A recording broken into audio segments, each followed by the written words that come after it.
আসসালামু আলাইকুম শিক্ষার্থীরা, সকলে ভালো আছো নিশ্চয়ই। এডুকেয়ার চুয়াডাঙ্গার পক্ষ থেকে আজকের ক্লাসে সকলকে স্বাগত জানাচ্ছি। আজকে আমরা শুনব প্রাচীন সংস্কৃত মহাকাব্য রামায়ণ। আদিকবি ঋষি বাল্মীকি রামায়ণের রচয়িতা। এই উপাখ্যানের নায়ক রাম, তার স্ত্রী সীতা। এখানে রামের জন্ম, শৈশব, বিবাহ, বনবাস, লঙ্কা গমন, রাম ও রাবণের যুদ্ধ, স্বদেশে প্রত্যাবর্তন ও মৃত্যু সম্পর্কে বিস্তারিত বর্ণনা পাওয়া যায়। এখানে তিনটি রাজ্যের কথা বলা আছে: ১ কৌশল রাজ্য, ২ লঙ্কা রাজ্য, ৩ কিষ্কিন্ধা রাজ্য। কৌশল রাজ্যের রাজা দশরথ। দশরথের ৩ রানী: কৌশল্যা, কৈকেয়ী, সুমিত্রা। কৌশল্যার গর্ভে রামের জন্ম, কৈকেয়ীর গর্ভে ভরতের জন্ম, সুমিত্রার গর্ভে লক্ষণ ও শত্রুঘ্নের জন্ম। রাম ও সীতার ২ পুত্র, লব ও কুশ। এরপর লঙ্কা রাজ্য। লঙ্কা রাজ্য রাক্ষসদের রাজ্য। রাবণ হলো লঙ্কার রাক্ষস রাজা। কিষ্কিন্ধা রাজ্য হলো হনুমানদের রাজ্য। হনুমান কিষ্কিন্ধা রাজ্যের এক বানর, তিনি শিবের অবতার। সুগ্রীব ও বালি ২ বানর ভাই। রামায়ণে ৪টি বরের কথা আছে। বর অর্থ হলো ভগবান বা দেবতাদের পক্ষ থেকে তাদের ভক্তদের জন্য গিফট বা বিশেষ পাওয়ার। তোমরা জানো, সৃষ্টির শুরুতে একমাত্র ভগবান নারায়ণ ছিলেন।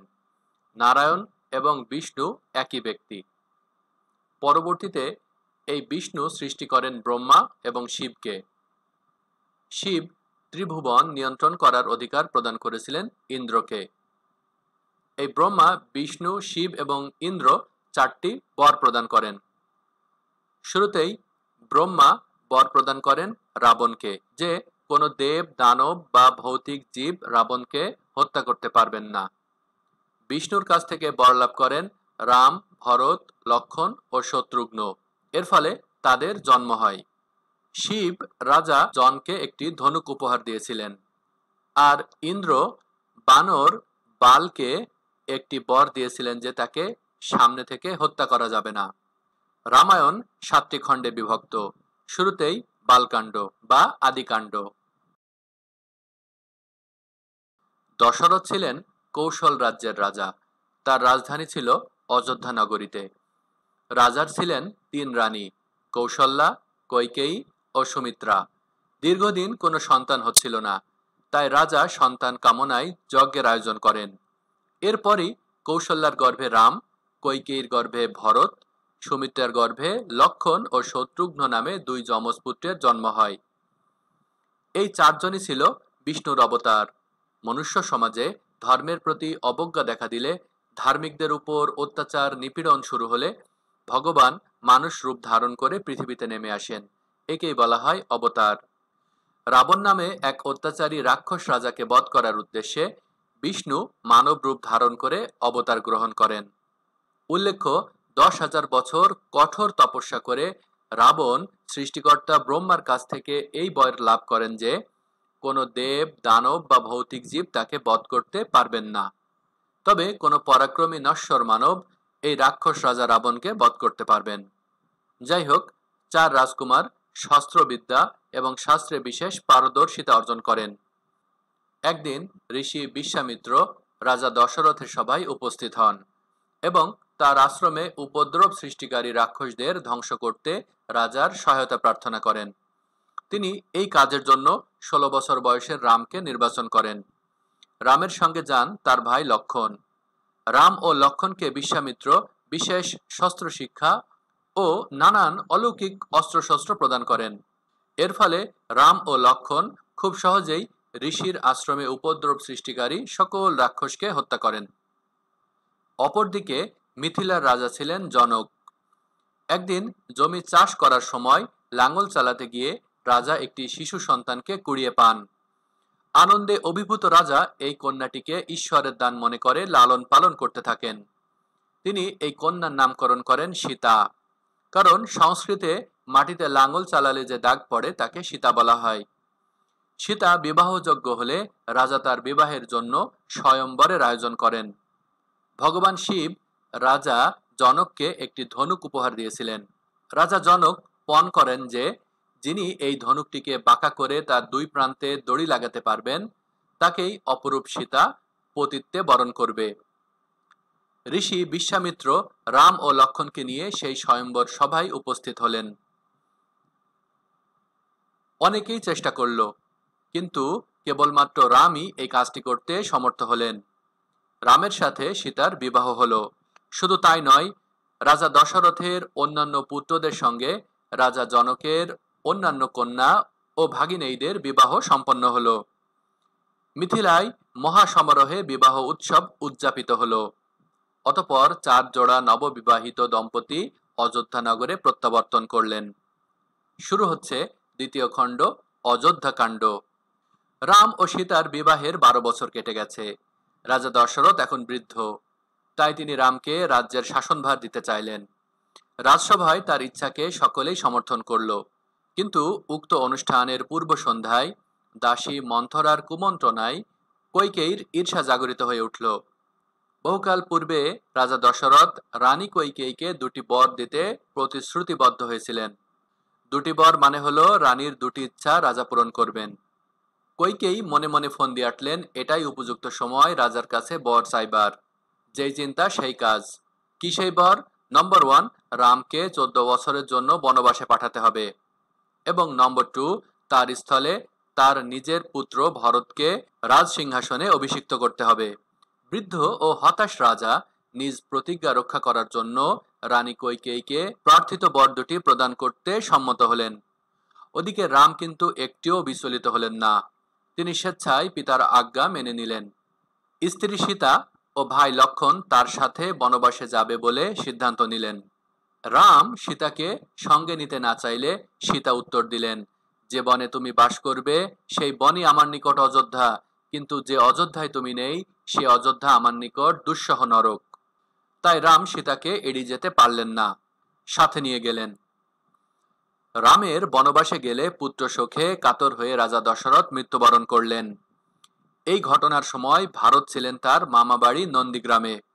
সব শুনে ভরত তাড়াতাড়ি অযোধ্যায় ফিরে এলেন। তিনি মায়ের কুটিল চক্রান্তে পাওয়া রাজসিংহাসন ঘৃণাভরে প্রত্যাখ্যান করলেন। রামকে খুঁজতে খুঁজতে তিনি উপস্থিত হলেন বনে। তিনি রামকে অযোধ্যায় ফিরে রাজপদ গ্রহণের অনুরোধ জানালেন, কিন্তু পিতার আদেশের বিরুদ্ধচারণ করে 14 বছরের আগে অযোধ্যায় ফিরবেন না বলে রাম সিদ্ধান্ত নেন। ভরত তখন রামের জুতা 2টি চেয়ে নিলেন। রাজ্যে ফিরে তিনি সেই জুতা 2টি সিংহাসনে রেখে রামের নামে রাজ্য শাসন করতে লাগলেন। শুরু হচ্ছে তৃতীয় পর্ব, অরণ্যকাণ্ড। রাম, সীতা ও লক্ষ্মণ এখন বনবাসে। তারা গোদাবরী নদীর তীরে পঞ্চবটী বনে কুটির নির্মাণ করে সেখানেই বসবাস করতে থাকেন। একদিন রাক্ষস রাবণের বোন রাক্ষসী শূর্পণখা সেই বনে ভ্রমণ করতে এলে রাম ও লক্ষ্মণের দেখা পান। রাক্ষসী শূর্পণখা সুন্দরী রমণীর ছদ্মবেশে রাম ও লক্ষ্মণকে প্রলুব্ধ করতে গিয়ে ব্যর্থ হন। ক্রোধে এই রাক্ষসী অন্ধ হয়ে যান। তিনি সীতাকে খেয়ে ফেলতে উদ্যত হলে লক্ষ্মণ অস্ত্র দিয়ে নাক ও কান কেটে দেন। রাক্ষসী শূর্পণখা অপর ভাই খর ও দূষণ এই সংবাদ পেয়ে সসৈন্যে রাম ও লক্ষ্মণকে আক্রমণ করেন, কিন্তু রাম সকল সৈন্যসহ খর ও দূষণকে হত্যা করেন। রাবণ এই সংবাদটি পেয়ে বনের অপমানের প্রতিশোধ নিতে সীতাকে অপহরণ করার পরিকল্পনা করেন। এই কাজে তাকে সাহায্য করেন মারিচ নামে এক মায়াবী রাক্ষস। মারিচ স্বর্ণের তৈরি হরিণের ছদ্মবেশ ধরে সীতার দৃষ্টি আকর্ষণ করেন। হরিণটির রূপে মোহিত হয়ে সীতা রামের নিকট হরিণটির বায়না করে বসলেন। হরিণটিকে ধরতে গেলেন রাম। একটু পরেই সীতা শুনতে পেলেন রাম চিৎকার করছেন। আসলে মায়াবী মারিচ রামের কণ্ঠ নকল করে আর্তনাদ করেছিল। ভয় পেয়ে সীতা লক্ষ্মণকে রামের সন্ধানে যেতে অনুরোধ করেন। রাম যে অপরাজেয় সে কথা লক্ষ্মণ সীতাকে বারংবার বোঝাতে চাইলেন, কারণ তিনি ভগবান বিষ্ণুর বরপ্রাপ্ত, কিন্তু সীতা সে কথায় কর্ণপাত করলেন না। অবশেষে লক্ষ্মণ কুটিরের চারদিকে গোল করে দাগ কাটলেন। সীতাকে সেই দাগের বাইরে যেতে নিষেধ করলেন, এবং এরপর লক্ষ্মণ গেলেন রামের সন্ধানে। রাবণ এই সুযোগের অপেক্ষায় ছিল। তিনি ঋষির ছদ্মবেশে এসে সীতার নিকট ভিক্ষা প্রার্থনা করলেন। রাবণের ছলনা সীতা বুঝতে পারেন না। দাগের বাইরে এসে তাকে ভিক্ষা দিতে যান এবং দুষ্ট রাবণ বলপূর্বক সীতাকে অপহরণ করে রাক্ষসপুরীতে নিয়ে যান। জটায়ু নামে একটি শুকন জাতীয় রামভক্ত পক্ষী এই অপহরণের দৃশ্য দেখতে পায়। সে সীতাকে উদ্ধার করতে গিয়ে গুরুতর আহত হয়। রাবণ সীতাকে অপহরণ করে নিয়ে গিয়ে লঙ্কার অশোক কানন নামক বনে নজরবন্দি করে একদল রাক্ষসী তত্ত্বাবধানে রাখে। রাবণ সীতাকে বিবাহ করতে চাইলে সীতা সেই কুপ্রস্তাব ঘৃণাভরে প্রত্যাখ্যান করেন। এদিকে রাম ও লক্ষ্মণ সীতাকে খুঁজতে থাকেন। তারা শকুন জটায়ুর কাছে সীতাহরণের সংবাদ পান এবং তাড়াতাড়ি সীতাকে উদ্ধার করার জন্য যাত্রা করেন। যাত্রাপথে শবরী নামে এক বৃদ্ধা তপস্বিনী তাদেরকে বানর সুগ্রীব ও হনুমানের সাহায্য নেয়ার পরামর্শ দেন। শুরু হচ্ছে চতুর্থ পর্ব, কিষ্কিন্ধা কাণ্ড। কিষ্কিন্ধা হল বানরদের রাজ্য। হনুমান কিষ্কিন্ধা রাজ্যের এক বানর। তিনি শিবের অবতার এবং রামের আদর্শ ভক্ত। ওই রাজ্যে গিয়ে হনুমানের সাথে সাক্ষাৎ হয় রাম ও লক্ষ্মণের। সুগ্রীব ও বালি দুই বানর ভাই। রাজসিংহাসন নিয়ে দুই ভাইয়ের মধ্যে দ্বন্দ্ব চলছিল।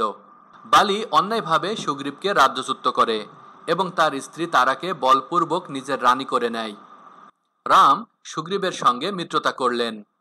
রাম ও সুগ্রীব বালিকে হত্যার জন্য পরিকল্পনা করলেন। তারা ঠিক করলেন যে যখন সুগ্রীব বালিকে দ্বন্দ্বযুদ্ধে আহ্বান করবে তখন রাম বালিকে হত্যা করবে। সেই পরিকল্পনা মতো সুগ্রীব বালিকে দ্বন্দ্বযুদ্ধে আহ্বান করল এবং রাম তাকে পিছন দিক থেকে তীর ছুঁড়ে হত্যা করলেন, কারণ ইন্দ্রের বরে বালিকে সামনে থেকে মারা অসম্ভব ছিল। উল্লেখ্য, পুরাণ মতে ইন্দ্র ব্রহ্মা, বিষ্ণু ও মহাদেব অপেক্ষা কম ক্ষমতাবান দেবতা। ব্রহ্মা ইন্দ্রকে ত্রিভুবন নিয়ন্ত্রণ করার অধিকার প্রদান করেছিলেন। যাই হোক, রামের সহায়তায় সুগ্রীব নিজের ভাই বালিকে হত্যা করে কিষ্কিন্ধা রাজ্যের সিংহাসনে আরোহণ করলেন। রামের সাহায্যের বিনিময়ে সুগ্রীব চতুর্দিকে সীতার অনুসন্ধানে বানর দল পাঠালেন। উত্তর, পূর্ব ও পশ্চিমগামী দলগুলো ব্যর্থ হয়ে ফিরে এলো। অবশেষে অঙ্গদ ও হনুমানের নেতৃত্বাধীন দক্ষিণগামী দলটি সম্পাতি নামে এক শকুন পাখির নিকট থেকে সংবাদ পায় যে রাবণ সীতাকে লঙ্কায় নিয়ে গিয়ে বন্দী করে রেখেছেন। শুরু হচ্ছে পঞ্চম পর্ব, সুন্দরকাণ্ড। এই অংশে হনুমান কর্তৃক লঙ্কায় অভিযানের একটি বিস্তারিত বর্ণনা পাওয়া যায়। শকুন পাখি সম্পাতির নিকট সীতার সংবাদ পেয়ে হনুমান এক বিশাল শরীর ধারণ করে এক লাফে সাগর পার হয়ে লঙ্কায় উপস্থিত হলেন। লঙ্কায় এসে তিনি রাবণের প্রাসাদে গুপ্তচর বৃত্তি করলেন। অবশেষে অশোক বনে সীতার সন্ধান পাওয়া গেল। সীতাকে রাবণ ও একদল রাক্ষসী বিবাহে রাজি করানোর জন্য ভয় দেখিয়ে উত্ত্যক্ত করছিল। হনুমান সীতাকে রামের আংটি ও বার্তা দেখিয়ে রামের কাছে ফিরিয়ে নিয়ে যেতে চাইলেন, কিন্তু সীতা রাজি হলেন না। তিনি বললেন রাম যেন শীঘ্রই এসে রাবণকে উপযুক্ত শাস্তি দিয়ে তার অপমানের প্রতিশোধ নেন এবং তাকে উদ্ধার করেন। অতঃপর হনুমান লঙ্কায় ব্যাপক ধ্বংসলীলা চালালেন এবং রাবণের কয়েকজন যোদ্ধাকে বধ করলেন। তারপর ধরা দিয়ে রাবণের সম্মুখে উপস্থিত হলেন। রাবণের রাজসভায় দাঁড়িয়ে তিনি অত্যন্ত সাহসিকতার সাথে রাবণকে উপদেশ দিলেন সীতাকে ছেড়ে দেওয়ার জন্য, কিন্তু রাবণ তার কথায় কর্ণপাত না করে তার লেজে আগুন ধরিয়ে দিলেন। এরপর হনুমান নিজের লেজের আগুনে সমস্ত লঙ্কাপুরী ভস্মীভূত করে ফিরে এলেন তার অপেক্ষমান দলের কাছে। উল্লসিত হয়ে তারা কিষ্কিন্ধায় ফিরে এসে রামকে সীতার খবর দিলেন। শুরু হচ্ছে ষষ্ঠ পর্ব, লঙ্কাকাণ্ড। এই খণ্ডে রাম ও রাবণের যুদ্ধের বিবরণ রয়েছে। মাইকেল মধুসূদন দত্তের বিভীষণের প্রতি মেঘনাদ কবিতাটি বোঝার জন্য এই খণ্ডটি খুবই গুরুত্বপূর্ণ। যাই হোক, হনুমানের নিকট সীতার সংবাদ পেয়ে রাম ও লক্ষ্মণ বানর সেনাবাহিনীকে সঙ্গে নিয়ে দক্ষিণ সমুদ্রের উদ্দেশ্যে যাত্রা করলেন। ওদিকে রাবণ যে সীতাকে অপহরণ করেছেন এজন্য রাবণের ভাই বিভীষণ অত্যন্ত অনুতপ্ত হয়ে পড়েন। তিনি সমুদ্র তীরে রাম ও লক্ষ্মণের দেখা পেয়ে তাদের পক্ষে যোগ দেন। অঙ্গদ, জাম্বুবান, নল, নীল প্রমুখ বানরেরা সমুদ্রের উপর একটি সেতুবন্ধ রচনা করলেন। সেই সেতুপথে রাম সসৈন্যে লঙ্কায় প্রবেশ করলেন। সেই সেতুটি রামসেতু নামে পরিচিত। লঙ্কায় রাম ও রাবণের মধ্যে এক দীর্ঘ যুদ্ধ সংগঠিত হল। এ যুদ্ধে রাবণ নিহত হলেন। রাম কৃতজ্ঞতা স্বরূপ বিভীষণকে লঙ্কার সিংহাসনে বসালেন। সীতার সঙ্গে রামের মিলন হল। কিন্তু দীর্ঘদিন রাক্ষস গৃহে বসবাসকারী সীতাকে অগ্নি পরীক্ষা দিয়ে সতীত্ব প্রমাণ করতে বললেন রাম। সীতা অগ্নিতে প্রবেশ করলেন। স্বয়ং অগ্নিদেব আবির্ভূত হয়ে রামের নিকট সীতার পবিত্রতার কথা ঘোষণা করলেন। দেখতে দেখতে রাম, সীতা ও লক্ষ্মণের বনবাসের মেয়াদ শেষ হয়ে এলো। তারা অযোধ্যায় ফিরে এলেন। ফিরে এসে রাম রাজ্যের দায়িত্বভার গ্রহণ করলেন। শুরু হচ্ছে সপ্তম পর্ব, উত্তরকাণ্ড। রাজা হওয়ার পর রাম অনেক দিন সীতাকে নিয়ে সুখে সংসার করলেন। এদিকে অগ্নি পরীক্ষিতা হওয়া সত্ত্বেও সীতাকে নিয়ে অযোধ্যায় নানা গুজব ছড়াতে শুরু করে। এইসব রটনায় বিচলিত হয়ে রাম সীতাকে নির্বাসনে পাঠান। সন্তান সম্ভবা সীতা ঋষি বাল্মীকির আশ্রমে আশ্রয় নেন। সেখানেই তার যমজ পুত্র সন্তান লব ও কুশের জন্ম হয়। লব ও কুশকে তাদের পিতৃপরিচয় জানানো হয় না। লব ও কুশ বাল্মীকির শিষ্যত্ব গ্রহণ করেন। বাল্মীকি লব ও কুশকে রামায়ণ গান শিক্ষা দেন। ইতোমধ্যে রাম অশ্বমেধ যজ্ঞের আয়োজন করলে বাল্মীকি লব ও কুশকে নিয়ে যজ্ঞস্থলে উপস্থিত হন। এই যজ্ঞের মূল বিষয় ছিল একটি বিশেষ ঘোড়াকে নির্দিষ্ট নিয়ম মেনে 1 বছরের জন্য স্বাধীনভাবে বিচরণ করতে দেয়া হবে। ঘোড়াটির সাথে রাজার সৈন্যরা থাকবে এবং ঘোড়াটি যে রাজ্য অতিক্রম করবে সেই রাজ্য রাজার অধিকারভুক্ত হবে। ঘোড়ার যাত্রাপথে কেউ বাধা দিলে তাকে যুদ্ধের জন্য প্রস্তুত থাকতে হবে এবং 1 বছর পর ঘোড়াটি ফিরে এলে সেটি উৎসর্গ করা হবে। যাই হোক, যজ্ঞ চলছে। লব ও কুশ সভায় রামায়ণ গান গেয়ে শোনান। সীতার বনবাসের গান শুনে রাম দুঃখিত হন। তখন বাল্মীকি সীতাকে রামের সম্মুখে নিয়ে আসেন। কিন্তু রাম সকলের সম্মুখে সীতাকে পুনরায় অগ্নি পরীক্ষা দিতে বলেন। সীতা অপমানিত বোধ করেন এবং মাতা ধরিত্রীকে আহ্বান জানান। মাটি 2 ভাগ হয়ে যায়। দেবী ধরিত্রী উঠে এসে সীতাকে নিয়ে পাতালে চলে যান। এরপর রাম জানতে পারেন যে লব ও কুশ আসলেই তার সন্তান। মর্তে অবতার রূপে রামের সকল কাজ শেষ হয়। রাম পুত্রদের হাতে শাসনভার ছেড়ে দেন এবং সরযূ নদীতে আত্মবিসর্জন করে স্বর্গে ফিরে আসেন। শেষ হলো রামায়ণের কাহিনী। এতক্ষণ ধৈর্য ধরে কাহিনীটি শোনার জন্য সকলকে ধন্যবাদ। আসসালামু আলাইকুম।